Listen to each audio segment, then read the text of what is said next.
मुंशी प्रेमचंद की कहानी सौत। जब रजिया के 2-3 बच्चे होकर मर गए और उम्र ढल चली तो रामू का प्रेम उससे कुछ कम होने लगा और दूसरे ब्याह की धुन सवार हुई। आए दिन रजिया से बकझक होने लगी। रामू एक न एक बहाना खोजकर रजिया पर बिगड़ता और उसे मारता और अंत को वह नई स्त्री ले ही आया। इसका नाम था दासी। चंपई रंग था, बड़ी बड़ी आंखें, जवानी की उम्र। पीली कुंचागी रजिया भला इस नवयोगना के सामने क्या जचती।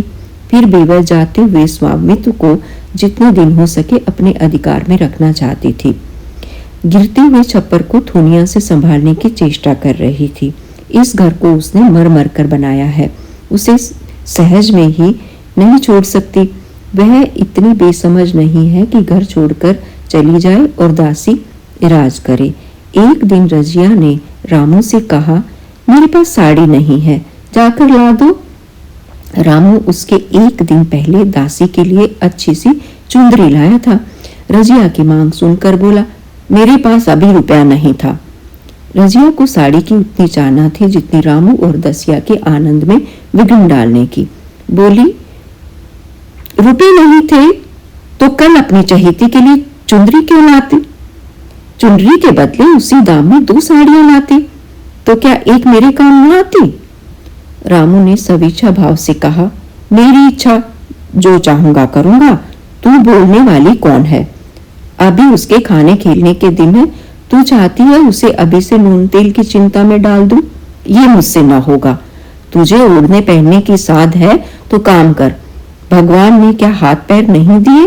पहले तो घड़ी रात उठ उठ कर काम करके कमाती थी, अब उसकी डामें पहर दिन तक पड़ी रहती है। तो रुपए क्या आकाश से गिरेंगे? मैं तेरे लिए अपनी जान थोड़े ही दे दूंगा। रजिया ने कहा, तो क्या मैं उसकी लौंडी हूं कि वह रानी की तरह पड़ी रहे और मैं घर का सारा काम करती रहूं? इतने दिनों छाती फाड़कर काम किया, उसका ये फल मिला, तो अब मेरी बला से मैं काम करने वाली नहीं हूं। मैं जैसे रखूंगा वैसे ही तुझे रहना पड़ेगा। मेरी इच्छा होगी तो रहूंगी, नहीं अलग हो जाऊंगी। जो तेरी इच्छा हो कर, मेरा गल्ला छोड़। अच्छी बात है, आज से तेरा गल्ला छोड़ती हूँ, समझ लूंगी विधवा हो गई। रामू दिल में इतना तो समझता था कि ये गृहस्थी रजिया की जोड़ी हुई है, चाहे उसके रूप में उसके लोचन विलास के लिए आकर्षण ना हो। संभव था कुछ देर के बाद मैं जाकर रजिया को मना लेता, पर दासी भी कूटनीति में कुशल थी। उसने गर्म लोहे पर चोटें जमानी शुरू की। बोली, आज देवी जी किस बात पर बिगड़ रही थी? रामू ने उदास मन से कहा, तेरी चुंदरी के पीछे रजिया महाभारत मचाए हुए है। अब कहती है अलग रहूंगी। मैंने कह दिया, तेरी जो इच्छा हो कर। दसिया ने आंखें मटकाकर कहा, ये सब नखरे हैं कि आकर हाथ पांव जोड़े, मनावन करे और कुछ नहीं। तुम चुपचाप बैठे रहो, 2-4 दिन में आप ही घर में उतर जाएगी। तुम कुछ बोलना नहीं, उसका मिजाज और आसमान पर चढ़ जाएगा। रामू ने गंभीर भाव से कहा, दासी, तुम जानती हो वह कितनी घमंडिन है। वह मुंह से जो बात कहती है उसे करके छोड़ती है। रजिया को भी रामू से ऐसी कृतघ्नता की आशा न थी। वह जब पहले की सी सुंदरी नहीं, इसलिए रामू को अब उससे प्रेम नहीं है। पुरुष चरित्र में यह कोई असाधारण बात न थी, लेकिन रामू उससे अलग रहेगा इसका उसे विश्वास न आता था। ये घर उसी ने पैसा पैसा जोड़कर बनवाया, गृहस्थी भी उसी की जोड़ी हुई है, अनाज का लेन देन उसी ने शुरू किया। इस घर में आकर उसने कौन कौन से कष्ट नहीं झेले, इसलिए तो कि पोरुक थक जाने पर एक टुकड़ा चैन से खाएगी और पड़ी रहेगी, और आज वह इतनी निर्दयता से दूध की मक्खी की तरह निकाल कर फेंक दी गई। रामू ने इतना भी नहीं कहा, तू अलग नहीं रहने पाएगी। मैं या खुद मर जाऊंगा या तुझे मार डालूंगा, पर तुझे अलग न होने दूंगा। तुझसे मेरा ब्याह हुआ है, हंसी ठट्ठा नहीं है। तो जब रामू को उसकी परवाह नहीं, तो वह रामू को क्यों परवाह करे? क्या सभी स्त्रियों के पुरुष बैठे होते हैं? सभी के माँ बाप बेटे पोते होते हैं? आज उसके लड़के जीते होते तो मजाल थी ये नई स्त्री लाते और मेरी ये दुर्गति करते। इस निर्दयी को मेरे ऊपर इतनी भी दया न आई। नारी हृदय की सारी परवशता इस अत्याचार से विद्रोह करने लगी। वही आग जो मोटी लकड़ी को स्पर्श भी नहीं कर सकती, फूस को जलाकर भस्म कर देती है। दूसरे दिन रजिया एक दूसरे गांव में चली गई। उसने अपने साथ कुछ न लिया। जो साड़ी उसकी देह पर थी वही उसकी सारी संपत्ति थी। विधाता ने उसके बालकों को अपने से छीन लिया था, आज घर भी छीन लिया। रामू उस समय दासी के साथ बैठा हुआ आमोद विनोद कर रहा था। रजिया को जाते देखकर शायद वह समझ न सका कि वह चली जा रही है। रजिया ने यही समझा। इस तरह चोरों की भांति वह जाना भी नहीं चाहती थी। वह दासी को, उसके पति को और सारे गांव को दिखा देना चाहती थी कि वह इस घर से धेले की भी चीज नहीं ले जा रही है। गांव वालों की दृष्टि में रामू का अपमान करना ही उसका लक्ष्य था। उसके चुपचाप चले जाने से तो कुछ भी न होगा। रामू उल्टा सबसे कहेगा रजिया घर की सारी संपदा उठा ले गई। उसने रामू को पुकार पुकार कर कहा, संभालो अपना घर, मैं जाती हूँ। तुम्हारे घर की कोई भी चीज अपने साथ नहीं ले जाती। रामू एक क्षण के लिए कर्तव्य भ्रष्ट हो गया। क्या कहे उसकी समझ में नहीं आया। उसे आशा न थी कि वह यूं चली जाएगी। उसने सोचा था जब वह घर ढोकर ले जाएगी तो वह गांव वालों को दिखाकर उनकी सहानुभूति प्राप्त करेगा। अब क्या करे। दसिया बोली, जाकर गांव में ढिंडोरा पीटाओ, यहाँ किसी का डर नहीं है। तू अपने घर से ले ही क्या आई थी जो कुछ लेकर जाओगी। रजिया ने उसके मुंह न लगकर रामू से ही कहा, सुनती हो अपनी चहेती की बातें, फिर भी मुंह नहीं खुलता। मैं तो जाती हूँ, लेकिन दस्सो रानी तुम भी बहुत दिन राज न करोगी। ईश्वर के दरबार में अन्याय नहीं फलता। वह बड़े बड़े घमंडियों का घमंड चूर कर देते हैं। दसिया ठट्ठा मारकर हंसी, पर रामू ने सिर झुका लिया। रजिया चली गई। रजिया जिस नए गांव में आई थी वह रामू के गांव से मिला हुआ ही था, अतएव यहाँ के लोग उससे परिचित थे। वे कैसी कुशल गृहिणी है, कैसी मेहनती, कैसी बात की सच्ची, यह यहाँ किसी से छिपाना था। रजिया को मजदूरी मिलने में कोई बाधा ना हुई। जो एक लेकर दो काम करे उसे काम की क्या कमी। 3 साल रजिया ने कैसे काटे, कैसे गृहस्थी नई बनाई, कैसे खेती शुरू की, इसका बयान करने बैठे तो पोथी हो जाए। संचय के जितने मंत्र हैं, जितने साधन हैं, भी रजिया को खूब मालूम थे। फिर अब उसे लाग हो गई थी और लाग में आदमी की शक्ति का वारा पार नहीं रहता। गांव वाले उसका परिश्रम देखकर दांतों उंगली दबाते थे। वह रामू को दिखा देना चाहती है, मैं तुमसे अलग होकर भी आराम से रह सकती हूँ। अब वह पराधीन नारी नहीं है, अपनी कमाई खाती है। रजिया के पास बैलों की एक अच्छी जोड़ी है। रजिया उन्हें केवल खली भूसी देकर नहीं रह जाती, रोज 2-2 रोटियां भी खिलाती है। फिर उन्हें घंटों सहलाती, कभी कभी उनके कंधों पर सिर रखकर रोती है और कहती है, अब बेटे हो तो तुम, पति हो तो तुम, मेरी जान अब तुम्हारे ही साथ है। दोनों बैल शायद रजिया की भाषा और भाव समझते हैं। वे मनुष्य नहीं, बैल हैं। दोनों सिर नीचा करके रजिया का हाथ चाटकर उसे आश्वासन देते हैं। वे उसे देखते ही कितने प्रेम से उसकी आंखें ताकने लगते हैं, कितने हर्ष से कंधा झुकाकर जुआ रखवाते हैं और कैसा जी तोड़कर काम करते हैं। ये वे लोग समझ सकते हैं जिन्होंने बैल की सेवा की हो और उनके हृदय को अपनाया हो। रजिया इस गांव की चौधराइन है। उसकी बुद्धि जो पहले नित्य आधार खोजती रहती थी और स्वच्छंद रूप से अपना विकास न कर सकती थी, अब छाया से निकलकर प्रौढ़ और उन्नत हो गई है। एक दिन रजिया घर लौटी तो एक आदमी ने कहा, तुमने नहीं सुना चौधराइन, रामू तो बहुत बीमार है, सुना 10 लंघन हो गए हैं। रजिया ने उदासीनता से कहा, जूड़ी है क्या? जूड़ी नहीं, कोई दूसरा रोग है। बाहर खाट पर पड़ा था। मैंने पूछा, कैसा जी है रामू? तो रोने लगा। बुरा हाल है, घर में एक पैसा भी नहीं कि दवा दारू करे। दसिया के एक लड़का हुआ है, वह तो पहले भी काम धंधा नहीं करती थी और अब तो लड़कोरी है, कैसे काम करने आए। सारी मार रामू के सिर जाती है। फिर गहने चाहिए, नई दुल्हनिया यूं कैसे रहे।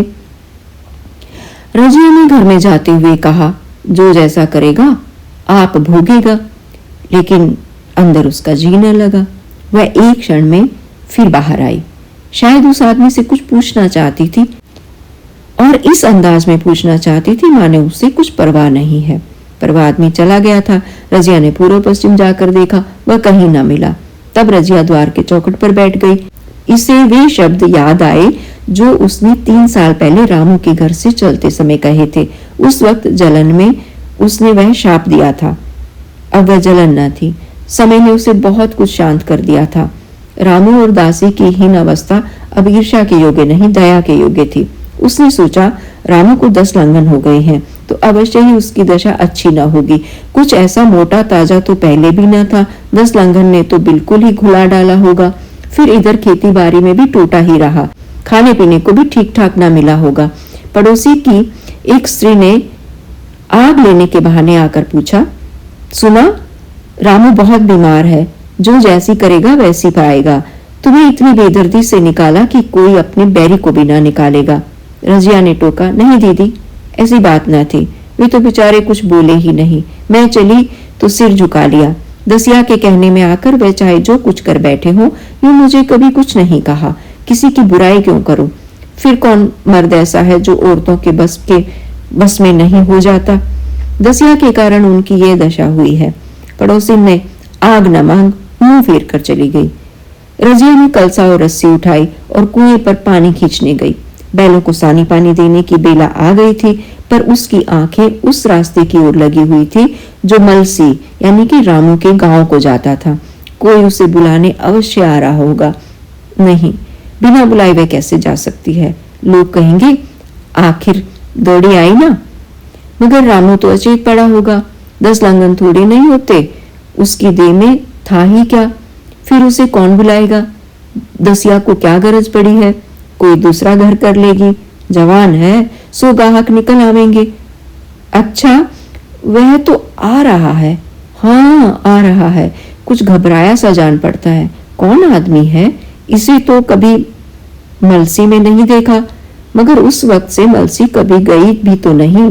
2-4 नए आदमी आकर बसे ही होंगे।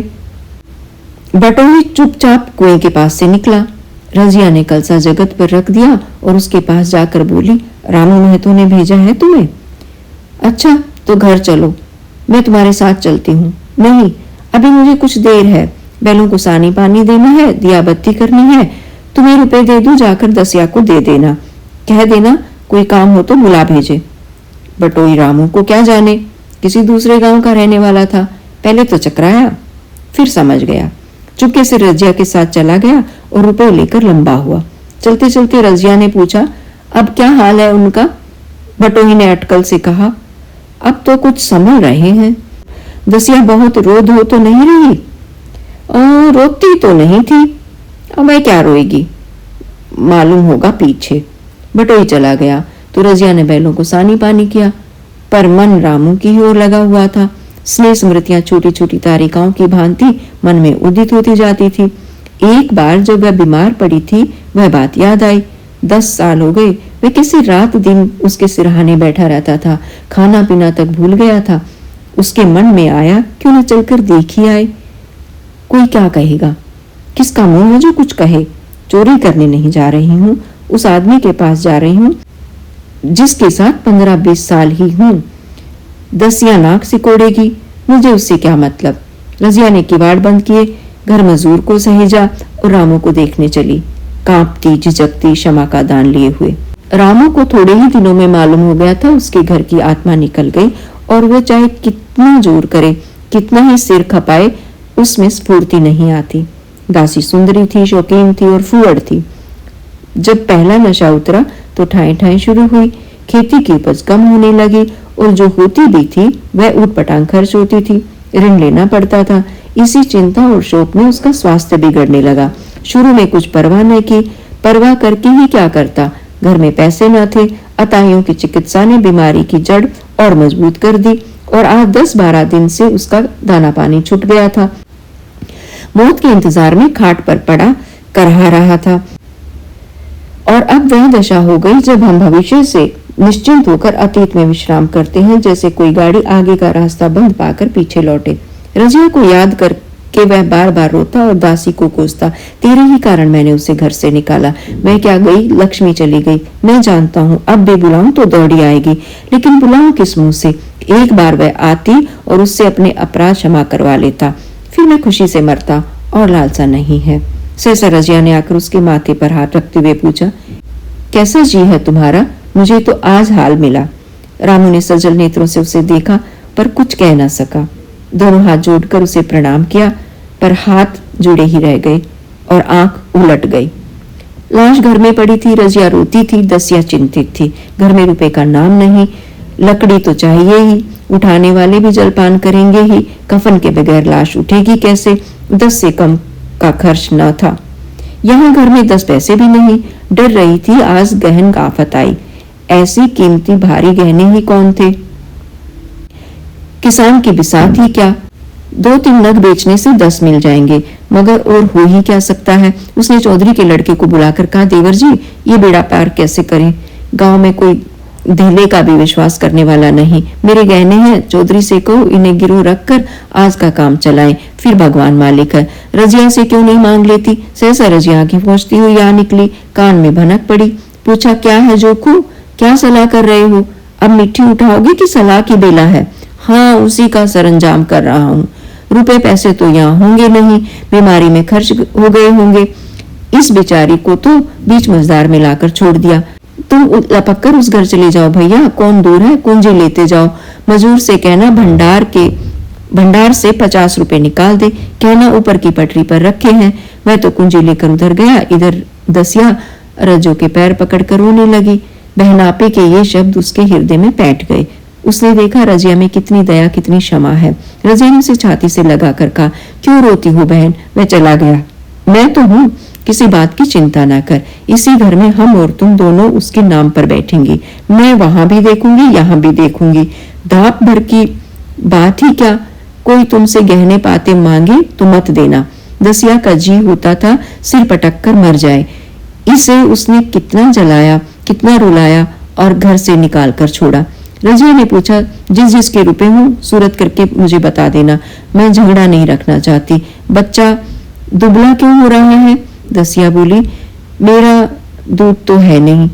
गाय जो तुम छोड़ गई थी वह मर गई, दूध नहीं पाता। राम राम, बेचारा मुरझा गया। मैं कल ही गाय लाऊंगी, सभी गृहस्थी उठा लाऊंगी। वहां क्या रखा है? लाश से उठी, रजिया उसके साथ गई, दाह कर्म किया, भोज हुआ, कोई 200 रुपए खर्च हो गए, किसी से मांगने ना पड़े। दसिया के जोहर भी इस त्याग की आंच में निकल आए, विलासनी सेवा की मूर्ति बन गई। आज रामू को मरे 7 साल हुए हैं। रजिया घर संभाले हुए है। दसिया को वो सोतनी बेटी समझती है। पहले उसे पहनाकर तब आप पहनती है, उसे खिलाकर आप खाती है। जो को पढ़ने जाता है उसकी सगाई की बातचीत पक्की हो गई है। इस जाति में बचपन में ही ब्याह हो जाता है। दसिया ने कहा, बहन गहने बनवाकर क्या करोगी? मेरे गहने तो धरे ही हैं। रजिया ने कहा, नहीं रे, उसके लिए नए गहने बनवाऊंगी। अभी तो मेरा हाथ चलता है, जब थक जाऊं तो जो चाहे करना। तेरे अभी पहनने ओढ़ने के दिन है, तू अपने गहने रहने दे। नाइन ठकुर सुहाती करके बोली, आज जोकू के बाप होते तो कुछ और ही बात होती। रजिया ने कहा, वे नहीं है तो मैं तो हूँ, वे जितना करते मैं उसका दूना करूंगी। जब मैं मर जाऊं तब कहना जोकू का बाप नहीं है। ब्याह के दिन दसिया को रोते देखकर रजिया ने कहा, बहू तुम क्यों रोती हो? अभी तो मैं जीती हूँ, घर तुम्हारा है, जैसे चाहो रहो, मुझे एक रोटी दे दो बस। और मुझे क्या करना है? मेरा आदमी मर गया, तुम्हारा तो अभी जिंदा है। दसिया ने उसकी गोद में सिर रख दिया और खूब रोई, जीजी तुम मेरी माता हो, तुम न होती तो मैं किसके द्वार पर खड़ी होती? घर में तो चूहे लौटते थे, उनके राज में मुझे दुख ही दुख उठाने पड़े। सुहाग का सुख तो मुझे तुम्हारे राज में मिला। मैं दुख से नहीं रोती, रोती हूँ भगवान की दया पर कि कहाँ मैं और कहाँ ये खुशहाली। रजिया मुस्कुराकर रो दी।